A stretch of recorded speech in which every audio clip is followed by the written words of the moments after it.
Hello and welcome to the fourth part in the introductory course for Animation Paper, a simple and powerful tool for creating hand-drawn animation on PC and Mac.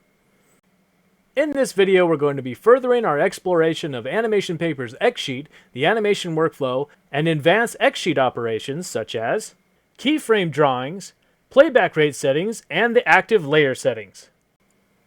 This rough animation scene that I did for Animation Paper is called Chicken vs. Pepper, about a chicken that runs across a pepper plant and gives it a try.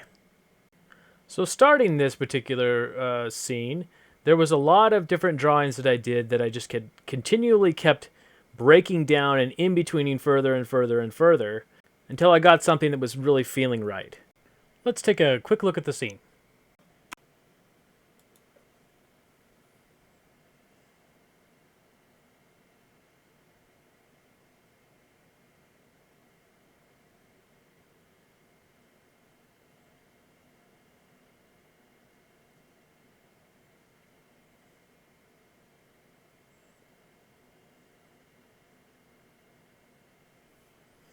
Okay, cool. Now if you see this frame here, it has a key on it. That indicates that it is marked as a keyframe. Now keyframes traditionally in animation are the storytelling drawings. It's been told to me before by a very wise animator that key drawings are the what, or what's happening in the scene, and breakdowns, or the drawings that go in between the keys to sort of fill out the action, are the how of what happens. To mark a keyframe, use keyboard shortcut K, which will toggle the keyframe on and off. Now if I put Shift K, it'll clear all the keyframes out.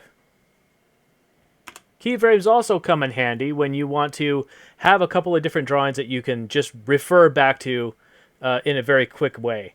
If I go up here to the light table, you can see there's an option to mark or unmark keys, and then only backlight keyframes, which is a great way to go through your animation and make sure that your storytelling drawings are maintaining the volumes that they should have, that they're not growing or shrinking or causing other havoc in your scene unless that's what they're supposed to do. Now if I put Shift Space, I can turn on my light table and you can see now only the key drawings are showing. So even if I tab through my various original drawings, only the keyframes are being highlighted in the light table. Also, if you only want to flip through your key drawings, you can use the keyboard shortcut Shift and then up and down arrow keys. So that way you can sort of check as an overall view of your animation without having to go through a lot of checking back and forth. You can see exactly which drawings you want highlighted and which drawings you want to show to make sure that your motion is flowing smoothly through everything. In this way, keyframes become very useful in keeping everything on track with your animation, whether it be if you're tracking the arc of a movement, if you're tracking the volumes of your characters, if you're tracking any kind of scale, you can just mark keyframes to the pertinent drawings and see only those as you progress forward. So as you can see in this X-Sheet, there's a lot of different original drawings and clones of those drawings. However, there is a certain special type of clone that you can do by cutting and pasting drawings anywhere in the timeline. So this drawing here is marked with a key, and later on I will use that same drawing when he goes to bite the pepper again. So the copy and paste controls are very similar to standard computer cut, copy, paste functions. So cut drawing, Control or Command X, copy drawing, Control or Command C, paste drawing, Control or Command V. I'm going to copy this drawing. Then I'm going to go down into the timeline, and I'm going to find the companion drawing that I have. And here we have that same drawing. Now I'm going to go right here to this clone, and I'm going to edit, paste drawing.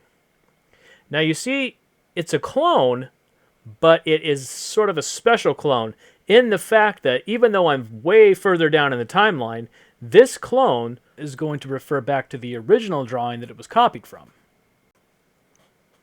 So I'm going to do just a little drawing right here. Just going to make a scribble so you can see it. And now I'm going to go up in the timeline to frame 152, which is where the original drawing is. And you can see now that that drawing's been updated. So I'm just going to erase this back out. But you can see that copying or cutting and pasting drawings will create this sort of special clone that you can have anywhere in your timeline, especially helpful if you're using a certain pose several times or a certain particular drawing that you need to reuse over and over again. Another thing in animation paper, and animation especially, is frame rate. The two big pillars of motion in animation are timing and spacing. The spacing being how close the drawings are together, and the timing being the rate at which these drawings are played back, and how many frames each drawing is exposed for. Animation paper gives you several different timing options. So if I go up to the flip and play menu, I can go into playback rate, and it'll give me several different and custom options for my playback speed. 25 is what they use with PAL. 24 is general animation timing. If you want to do half of that, or your animation would look like 2s at 24 frames a second, you can use 12, or on 4s, or even all the way up to more of a video game standard, which is 60 frames per second. It comes in handy if you need to modify your timing for certain broadcast mediums. Say you want to do something in high frame rate, for instance. Also, under the flip and play menu, there's a helpful feature. If I go down here to flipping, and then all the way to the bottom here, return flip, holding down the return or enter key, for as long as I hold it down, it's going to play my animation in reverse. And then when I let go, it'll play it forward again at speed. So I can go back and forth and easily check on the timing of things, running it back and forth, looking for errors, looking for mistakes, looking for arcs and other parts of the animation that you want to flesh out further. It's a great way to just review and go back and forth and check things out. The final feature to discuss in this video is active layer settings. So if you notice in the timeline, there's a couple of layers here. This background layer in particular, I'm going to go up to the top here.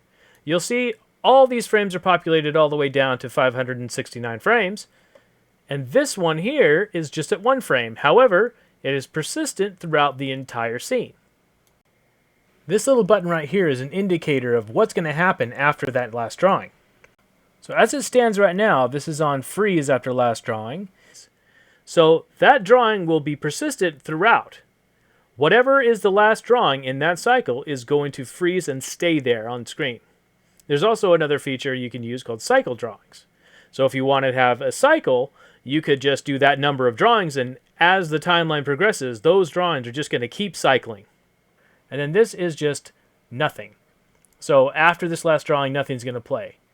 Now, if these buttons aren't showing up, then you just have to go to the X sheet, active layer, what to display beyond last drawing, and then go down here and make sure that show buttons is selected. So you can cycle through these modes by clicking on that button until you get to the one that you need. So I'm going to go to this layer here with just the black ink. With my pencil, I'm just going to make a couple of quick scribbles. Control or Command down for a new frame. And I'm just going to make some more scribbles. And another frame, another scribble, frame, another scribble, and cycle drawings. And then I'm going to play back. And as you can see, that's just going to cycle over and over and over again as the scene progresses. I'm just going to quickly delete that cycle by deleting the layer. So if I push Shift S, I can go ahead and get rid of this layer by deleting the layer, which is also Control or Command Shift Delete. Boom, done. Thank you for watching this brief overview of the X-Sheet and animation tools in animation paper. This course is designed to get you familiar with the tools and features of animation paper and get you up to speed in animating quickly. Animation paper is currently in alpha, so in the next video we're going to be talking about special features and also up-and-coming features. See you in the next video.